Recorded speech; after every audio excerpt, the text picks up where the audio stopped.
Olá galera, por aqui o professor Daniel Comanducci. Hoje mais uma videoaula dando a sequência ao assunto demografia. Na última videoaula abordamos aí a estrutura etária da população, falando sobre pirâmide, estrutura ativa, falando sobre as atividades econômicas. E hoje vamos abordar dois temas muito importantes, um deles o IDH, Índice de Desenvolvimento Humano, e vamos comentar também um assunto que tem sido cada vez mais abordado nas grandes mídias, sendo visto como provável tema, inclusive, de redações, que é sobre os movimentos migratórios, tanto as migrações internas quanto as migrações internacionais, não deixando de analisar o drama enfrentado pelos refugiados. Então, vamos começar mais uma videoaula, não se esquecendo que o nosso objetivo principal é tratar assuntos importantes de uma forma mais compacta, mais resumida, para que o vídeo não se torne tão cansativo e tão extenso. Então, vamos junto! Até algum tempo atrás, costumava-se classificar os países de acordo com seu ranqueamento econômico. Se a gente fosse fazer isso hoje, a gente ia colocar em primeiro lugar Estados Unidos, em segundo lugar a China, terceiro Japão, quarto Alemanha, quinto a Índia.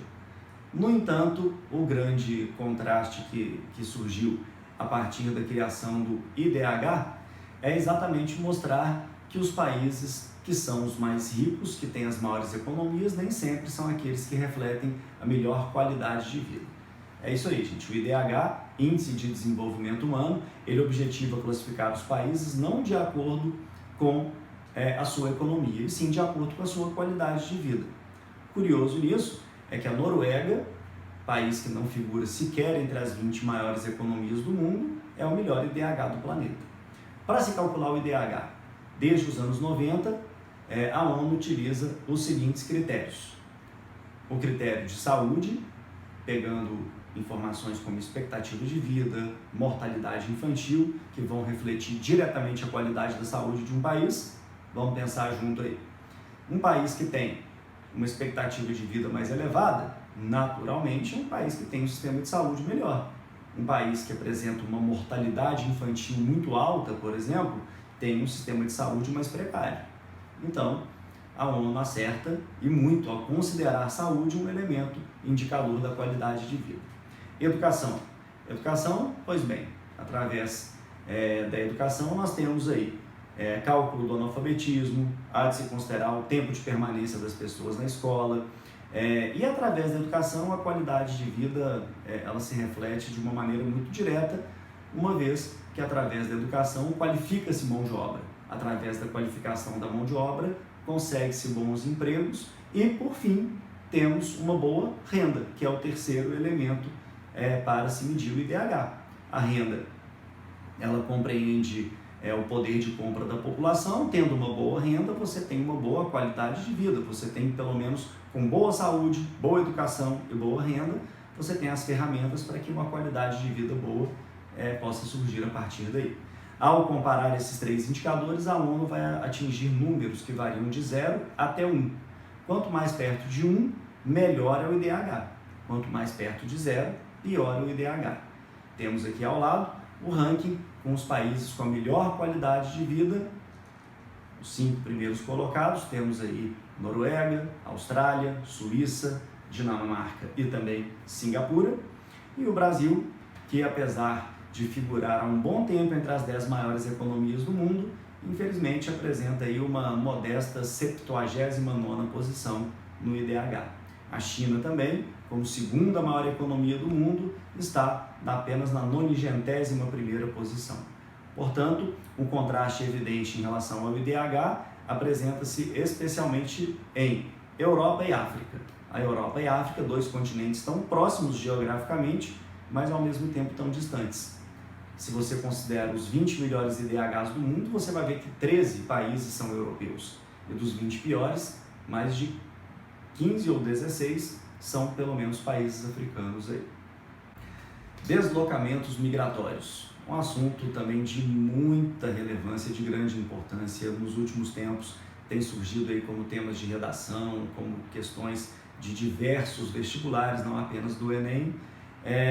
No momento em que a gente enfrenta esse surto, inclusive do coronavírus, que se tornou uma pandemia, se torna muito importante falar sobre movimentos migratórios, tá?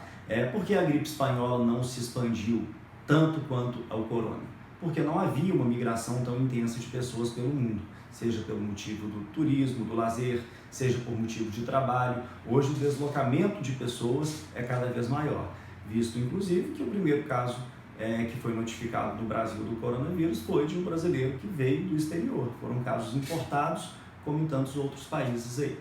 Bom, as migrações elas podem acontecer de duas formas. Nós temos as migrações internas, que são aquelas que acontecem dentro do território nacional. No Brasil, tivemos quase que sempre aí uma participação muito importante dos nordestinos, o Nordeste praticamente sempre figurando como um polo repulsor, um polo de saída de populações. Desde o século XVII, com a crise da economia açucareira, tivemos nordestinos migrando para Minas Gerais, na época da mineração do ouro, para o Vale do Paraíba, entre São Paulo e Rio de Janeiro, no período inicial do café. Temos também aí muitos nordestinos que acabaram se dirigindo à Amazônia, no final ainda do século XIX, época do ciclo da borracha. E ainda no século XX, um movimento migratório mais expressivo no Brasil, meados do século XX, quando muitos nordestinos, mais uma vez, se dirigem para o Sudeste, em especial para o estado de São Paulo, buscando melhores condições de vida na indústria que nascia naquele momento e oportunidades que surgiram também na construção civil. Atualmente, percebe-se um fluxo migratório muito importante no Brasil de pessoas do Nordeste e até mesmo aqui do Sudeste e da região Sul, em direção ao Norte e Centro-Oeste, que são as chamadas novas fronteiras do Brasil, as novas fronteiras agrícolas, desde o período da construção de Brasília, aos grandes projetos agropecuários, projetos estruturais da região.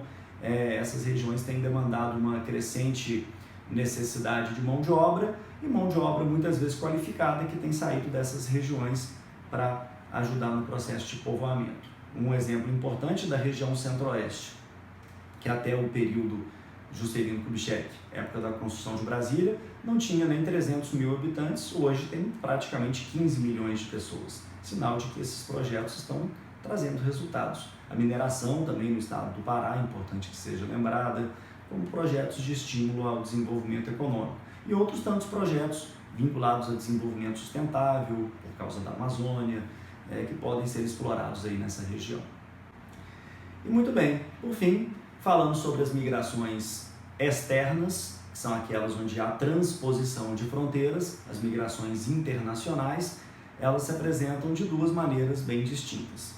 As migrações espontâneas, que é aquela em que a pessoa realmente faz pela sua iniciativa, pessoas que saem frequentemente, o que é o mais comum, pessoas que saem de países emergentes ou especialmente de países mais pobres, em direção aos países ricos, os chamados países da OCDE, que são países que apresentam para essas populações oportunidade, esperança de melhores condições de vida, de melhores condições de trabalho, de estudo, etc.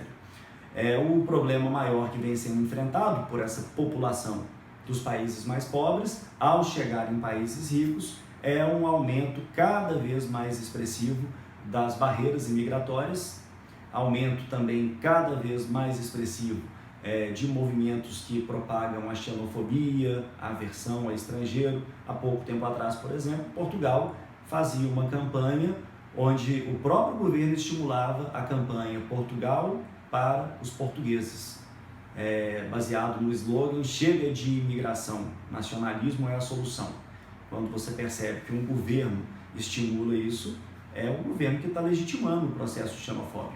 Tá? Então, percebe-se muito disso também pós a eleição de Trump nos Estados Unidos, a crescente xenofobia, a aversão aos imigrantes, especialmente aos latino-americanos, como os mexicanos, cubanos, porto-riquenhos e até mesmo brasileiros, que na época da campanha de Donald Trump também chegaram a ser muito hostilizados pelo atual presidente dos Estados Unidos.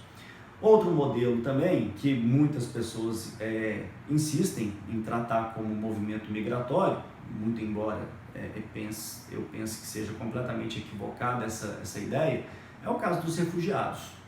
A Acnur, que é o Alto Comissariado das Nações Unidas para Refugiados, diz que hoje no mundo são mais de 70 milhões de refugiados é a maior crise humanitária do planeta desde os tempos da Segunda Guerra Mundial.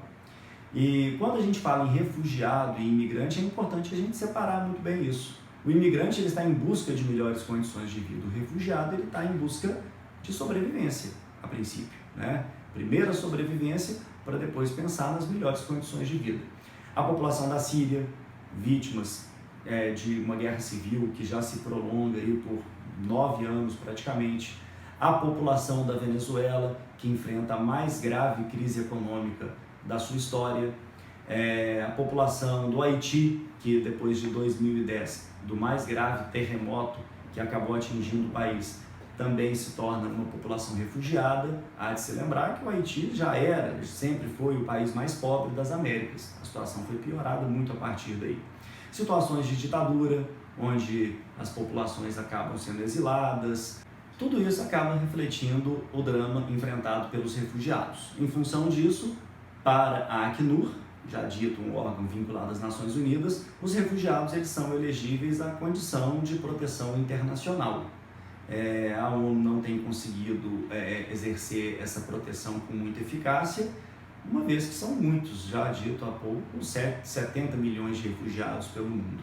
Mas há essa diferença então, os imigrantes eles fazem por livre e espontânea vontade e os refugiados por falta de escolha, por falta de opção, e até por isso são pessoas que têm violados os seus direitos humanos, inclusive essa classificação da Acnur, refugiado.